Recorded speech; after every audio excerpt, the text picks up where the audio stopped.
Welcome to our deep dive. Looks like someone's diving headfirst into AI and machine learning. Some pretty intense stuff from what I see. Yeah, we're talking gradient descent, decision trees, even neural networks and reinforcement learning. Definitely ambitious. It is. But don't worry, we're going to break it all down. Exactly. No need to get overwhelmed. We'll make sure you grasp those concepts. Plus, you'll get to see these ideas in action, like think spam filters or even self-driving cars. Pretty cool, right? Absolutely. Real world stuff. So let's kick things off with the basics. Your material seems to emphasize terminology, features, labels, all that jazz. Yeah, the foundation. It's like, imagine we're teaching a robot to identify different fruits. Okay, I like where this is going. So the features are like clues for the robot, Yeah. right? Color, size, shape. And the label is basically the answer, like apple, banana.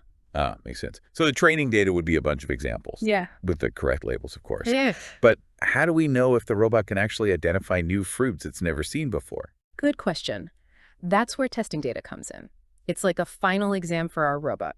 We use a separate set of data that it hasn't seen during training. See how well it does. A robotic fruit test. Love it. Now, one thing that keeps popping up in these sources is experimental design. Why is it so crucial? Well, think of it this way.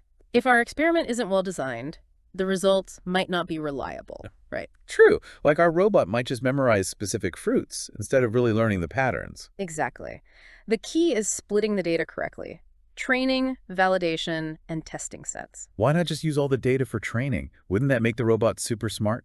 Not necessarily. We risk overfitting. It might ace the training, but then fail miserably with new fruit. Like a student cramming for one specific test, doesn't really learn the material. Exactly. So the validation set helps us avoid this overfitting trap. We use it to make sure the robot is actually generalizing, not just memorizing. Okay, and then the testing set is like the final unbiased evaluation, right? Exactly. Completely new data. The ultimate test. This is starting to click. One of the sources also mentions something called cross-validation. How does that work? Cross-validation is all about making the most of our data. Imagine splitting the data into 5 parts. We train the robot 5 times, each time using a different part for testing and the rest for training and validation. Like giving the robot 5 different practice tests?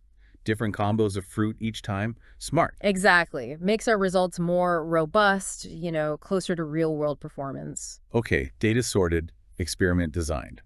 Now let's tackle something that sounds a bit intimidating, gradient descent. One source describes it as rolling down a hill. I love that analogy. It really captures the essence. Imagine you're trying to find the lowest point in a valley. You start somewhere random and keep taking steps downhill, always in the steepest direction. That's basically gradient descent. Okay, so instead of randomly searching for the best solution, our algorithm uses this downhill approach. Efficient. But how does the algorithm know which way is downhill? That's where the cost function comes in. It basically measures how bad the current solution is. The higher the cost, the worse it is. Gradient descent wants to minimize that cost. So it takes steps towards the steepest decrease. So it's calculating the slope at its current position and then going in the opposite direction. Makes sense. Precisely. Now, another key factor is the learning rate. This determines the size of each step. I can see how this could be tricky. Too big of a step, and you might overshoot the lowest point, right? Like bouncing around the valley forever. But too small, and it might take ages to reach the bottom. Exactly. Choosing the right learning rate is crucial. We need it to converge quickly, but avoid getting stuck in those little dips that might trick the algorithm. Local minima, right. Those pesky little traps. Exactly. So to sum up, we have our data ready, our experiment designed, and our gradient descent algorithm primed to roll down that hill and find the best solution. Perfect. Now let's dive into some real-world prediction tasks. Time for supervised learning. This is where we teach algorithms to predict stuff based on labeled data. One of the simplest methods is linear regression. Oh, linear regression. Takes me back to high school math, plotting those lines of best fit. Exactly. It's all about finding that straight line that best represents the relationship between 2 variables. Okay, so let's say we want to predict someone's happiness level based on how much ice cream they eat. I love this example. So we plot the data points, ice cream on one axis, happiness on the other. Linear regression finds the line that goes right through the middle of those points, captures the general trend. And using that line, we can make predictions. 3 scoops of ice cream. We can estimate the happiness level. Exactly. Of course, real-world scenarios are way more complex, with multiple factors affecting things. But the principle remains the same. Find that best linear relationship to make those predictions. Now, what about situations where the outcome isn't continuous like happiness, but more like a yes or no situation, like does this person like cats or not? Ugh, great question. That's where logistic regression shines. Perfect for classifying things into categories. Instead of a straight line, it uses this S-shaped curve called the sigmoid function. Okay, what's so special about this sigmoid function? Well, it squishes the output into a range between 0 and 1, representing probabilities. So instead of just yes or no to cats, our model gives us a percentage like an 80% chance of liking cats, 20% chance of not liking cats. Ah, much more nuanced. I can see this being useful in real-world stuff, like spam filters. Exactly. It assesses the likelihood of an email being spam based on stuff like keywords and sender behavior. Logistic regression helps us make those judgments with a degree of confidence. Okay, so we've trained our model. It can predict if someone loves cats or if an email is spam. But how do we know how well it's actually doing? Time for the confusion matrix. It basically visualizes the results of our classification model. It breaks down the results into those 4 categories, right? True positives, true negatives, and the false ones too. You got it. Let's stick with our cat example. If the model predicts someone loves cats, and they actually do, that's a true positive.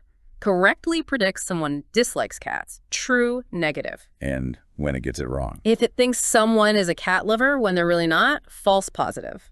Miss is a true cat enthusiast and says they don't like cats, false negative. So it's not just about overall accuracy, but understanding the types of errors, right? Precisely. From the confusion matrix, we can calculate things like precision and recall. Precision tells us, out of all the times the model said cat lover, how often was it right?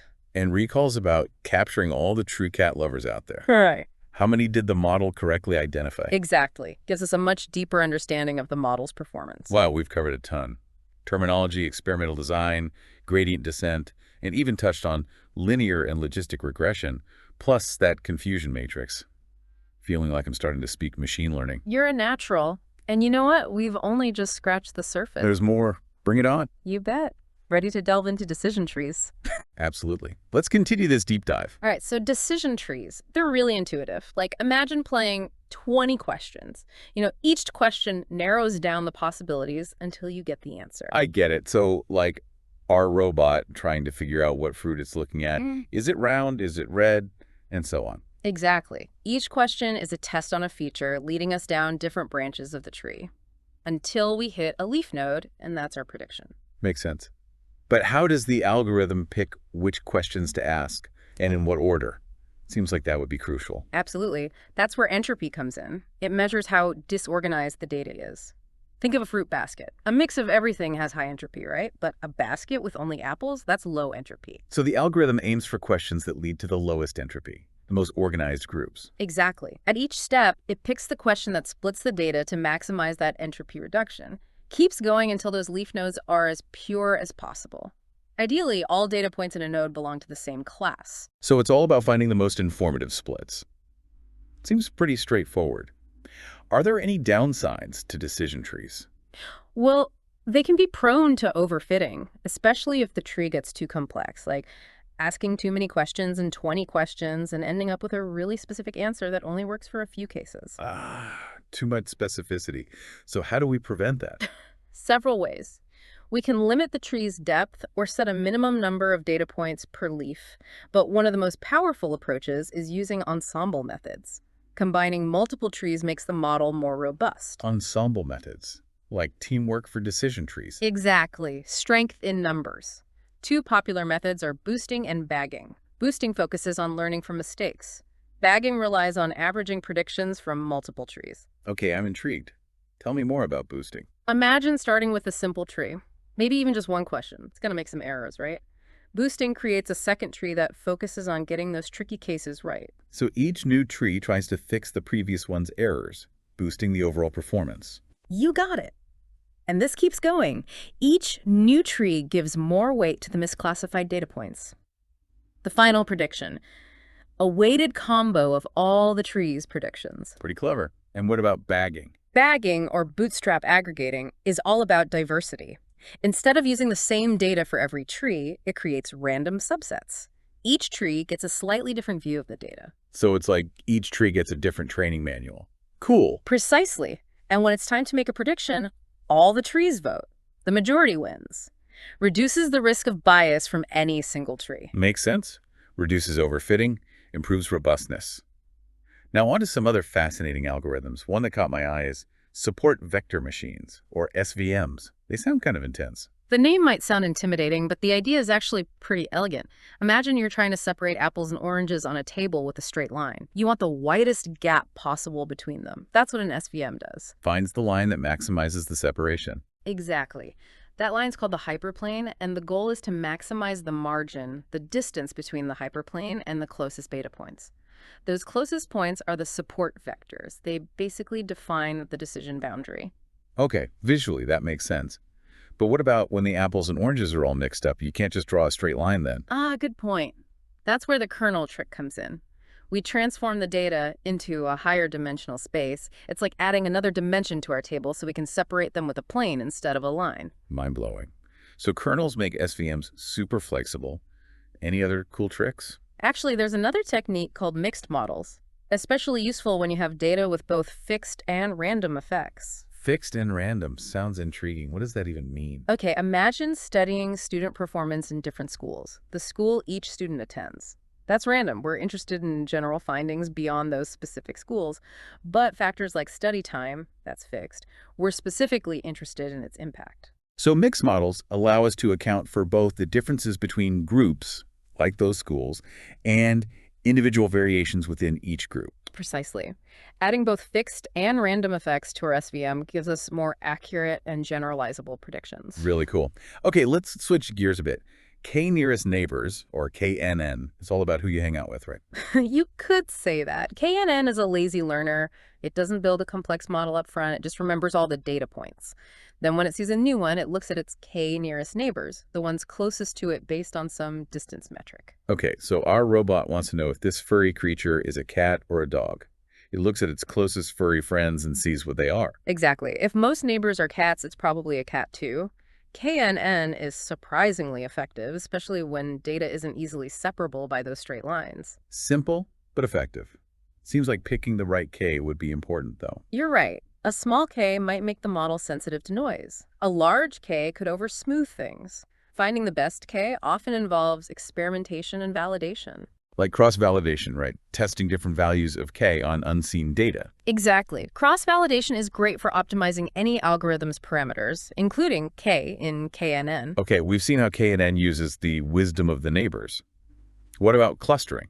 That's about finding groups without knowing the groups beforehand, right? You nailed it. It's like sorting Legos without knowing the sets. You group similar pieces based on color, shape, size, and patterns emerge. K means clustering. That's a popular one. How does it work? K means divides the data into K clusters. Starts by randomly placing K cluster centers and assigns each point to its closest center, then recalculates the centers based on the assigned points. Back and forth, refining those groupings until they stabilize. Precisely. We're minimizing the total distance between each point and its cluster center. One challenge is you need to specify K, the number of clusters up front. How do we know how many clusters to choose? Seems a bit arbitrary. There are methods like the elbow method and silhouette analysis. They help us find the sweet spot where adding more clusters doesn't really improve things. So finding the optimal number of groups makes sense. Are there other clustering algorithms besides K-means? Definitely. Expectation maximization, or EM, is a probabilistic approach. It's great when you have missing data or unclear cluster memberships. So and the boundaries between clusters are fuzzy. Exactly. Imagine customer purchase data. Some only made a few purchases, hard to assign them to a specific group. EM handles this by assigning probabilities. So EM is like a more nuanced K-means, handles those uncertainties better. You got it. A powerful tool, especially for messy real-world data. Okay, we've explored clustering. Now let's step into the world of probabilities, Bayesian classifiers, and networks. Bayesian methods, a different perspective. All about updating beliefs as we get more evidence. Bayesian classifiers use Bayes' theorem, a core concept in probability, to calculate how likely something is, given what we already know. One source talks about predicting rain. We see dark clouds, maybe estimate 50% chance. Then we hear thunder. That new evidence increases our belief that it's going to rain. Perfect example. Constantly refining our understanding. Bayesian networks take this further by representing multiple events and their dependencies in a graphical model. So instead of one piece of evidence, we're looking at a whole network of interconnected events. Exactly. Each node is an event, and the connections show the probabilistic relationships. We model complex scenarios and make inferences based on what we observed. Sounds powerful. Real-world examples. Think medical diagnosis. Doctors use them to assess the probability of a disease based on symptoms, history, test results. The network captures those complex relationships, leading to better diagnoses. Wow, incredibly useful. Seems like Bayesian networks could be used anywhere we need to make decisions based on uncertain interconnected information. Absolutely. They're incredibly valuable for a wide range of applications. Okay, we've explored Bayesian methods. Now I think we're ready for the big leagues, artificial neural networks. What are they really? ANNs, as we call them, take inspiration from the human brain. Billions of interconnected neurons, right? We create a simplified model of these neurons, letting the network learn from data just like our brains do. One source breaks down a single artificial neuron. It gets inputs, multiplies them by weights, adds a bias, then applies an activation function. That's the basic building block. The weights and biases control the connection strengths between those neurons. And the activation function introduces some nonlinearity, letting the network learn those complex patterns. So each neuron's like a mini calculator, taking info, processing it, passing it along. Exactly. Connect many of these neurons together in layers, and boom, you get networks capable of learning incredibly intricate stuff. The input layer takes the data, hidden layers do the processing, and the output layer gives us the prediction. It sounds so intricate, but powerful. But how does this whole thing actually learn? The magic ingredient is backpropagation, an algorithm that figures out how much each weight and bias contributed to the error. So the network analyzes its mistakes, adjusts those connections to get better. You got it. Backpropagation uses calculus to calculate the gradients of the error function, with respect to each weight and bias. These gradients tell us how to adjust to minimize that error. It's kind of like gradient descent again, right? Yeah. Taking those steps to reduce error. Precisely. Applying those gradient descent principles to the complex world of neural networks. Fascinating. So backpropagation drives the learning. Exactly. That's how they learn from data and make those accurate predictions. And when we talk about neural networks, we can't ignore deep learning. Deep learning seems to be everywhere these days. What makes it special? Depth is key. Deep learning means neural networks with many hidden layers. Each layer learns increasingly abstract features. Okay, break that down for me. How do they learn increasingly abstract things? Imagine a deep learning model recognizing faces. The first layer might learn to detect edges and lines. The next combines those to identify basic shapes like noses or mouths. Keeps going till the final layers are recognizing complex things, the face shape, the distance between eyes. So the hidden layers keep adding detail, building a deeper understanding. Exactly. This hierarchical representation is why deep learning excels in tasks like image classification, natural language processing, even playing Go. Okay, one last thing before we move on. Softmax. What's its role in all this? Softmax is handy for multi-class classification. Remember our fruit-identifying robot. Instead of apple or not apple, Softmax gives probabilities for each fruit, 80% apple, 15% orange, 5% banana, for example. So a more nuanced prediction, not just one answer, but the likelihood of each outcome. You got it. Softmax converts those raw output scores into a probability distribution. Okay, that makes sense. Now let's tackle high-dimensional data. Some sources mention dimensionality reduction. Why is this important? Imagine trying to make sense of data with thousands of features. It's overwhelming. Visualizing it, understanding patterns, even for algorithms to process it efficiently becomes really hard. Too much information overload. So how does dimensionality reduction help? It simplifies the data by keeping the most important features and discarding those that don't contribute much, like squeezing the valuable juice out of a massive data set. PCA, right? Principal component analysis. Remind me how that works. Picture a scatter plot with two features, height and weight. PCA finds the direction where the data varies most. That's the first principal component. The line that captures the strongest trend, right? Exactly. Then it finds another direction, perpendicular to the first, capturing the second most significant variance. That's the second principal component. We can find as many components as features. The magic is we don't need to keep them all. Exactly. Often, just a few principal components can explain most of the variation. We ditch the rest, reducing dimensionality while keeping the good stuff. Smart compression. Real-world examples. Image processing reduces image size without sacrificing quality. Also, in genetics, analyzing huge data sets of gene expression data. Powerful stuff. Yeah. Now, on to autoencoders. They're a special kind of neural network, right? Yeah.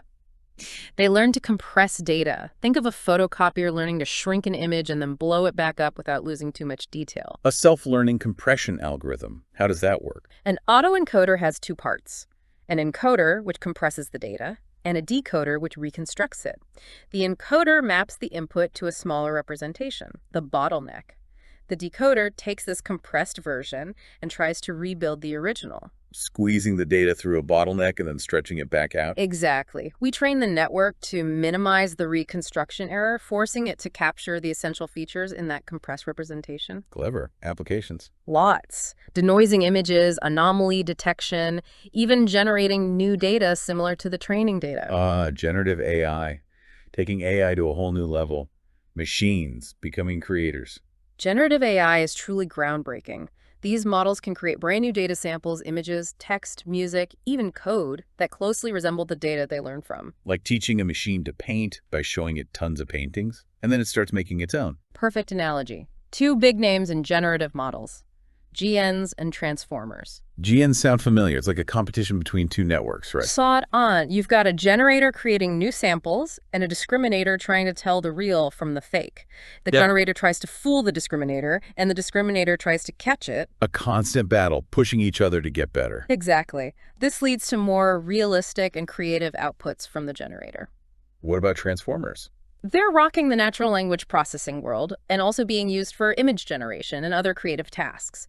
They're great at capturing long-range dependencies in data, super important for generating things like coherent text or music. It's mind-blowing to see machines creating art and music. What does this mean for human creativity? That's the big question. Are we just tools for machines, or can we find ways to collaborate and co-create with AI? Definitely food for thought. Okay, one more thing before we wrap up. Ensemble learning. We touched on it with decision trees, but it seems like a broader concept. You're right. It's a powerful technique for combining multiple models to boost performance, like assembling a team of experts, each with unique strengths. We discussed boosting and bagging. Any other ensemble methods worth mentioning? Stacking and voting are popular. Stacking trains multiple models and uses another model to learn how to combine their predictions.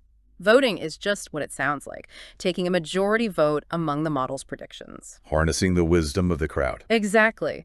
Ensemble methods are widely used in competitions and real-world applications for top-notch performance. This has been an incredible deep dive. We've gone from the basics to mind-blowing concepts like deep learning and generative AI. It has been quite a journey. You've now got a solid grasp of machine learning principles and the problems these algorithms tackle. And it's clear that machine learning is changing the world as we know it. Absolutely. As we develop even more sophisticated algorithms and gather more data, who knows what the future holds? This deep dive has been truly inspiring and a bit overwhelming at the same time.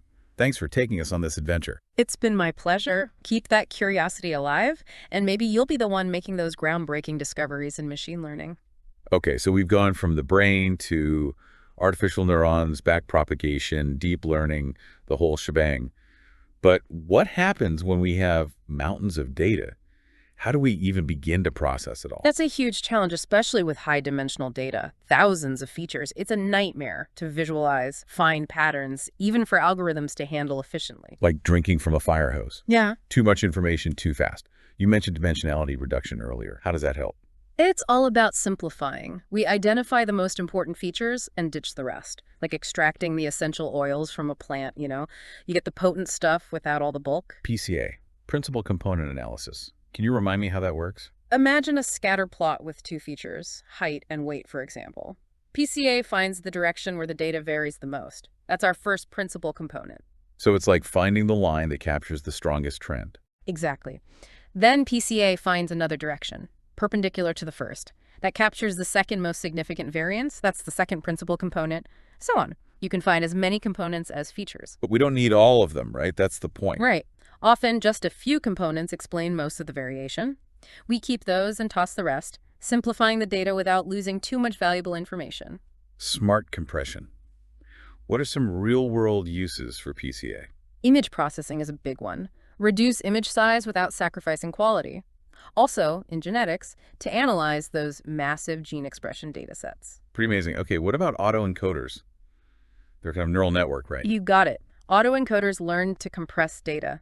Think of a photocopier that can shrink a document and then perfectly reconstruct it.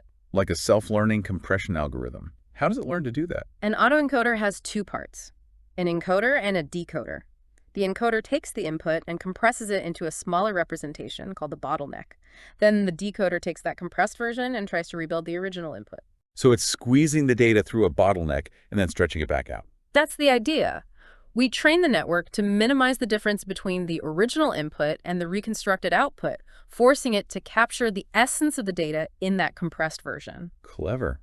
What can we do with these autoencoders?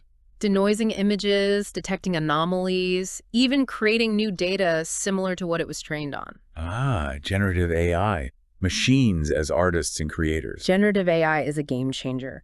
These models can create completely new data, images, text, music, you name it.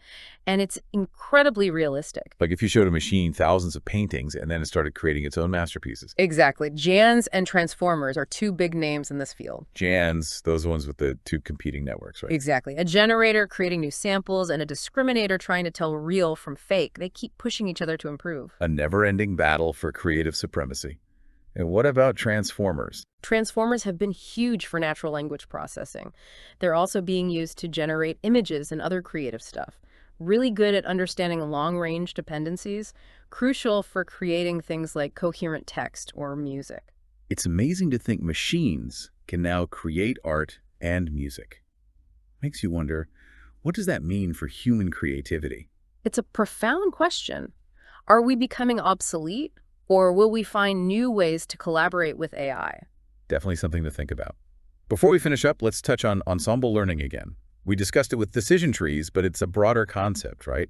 Absolutely. It's about combining multiple models for better performance, like a team of specialists, each with their own expertise. We covered boosting and bagging. Are there any other methods? Stacking and voting are popular.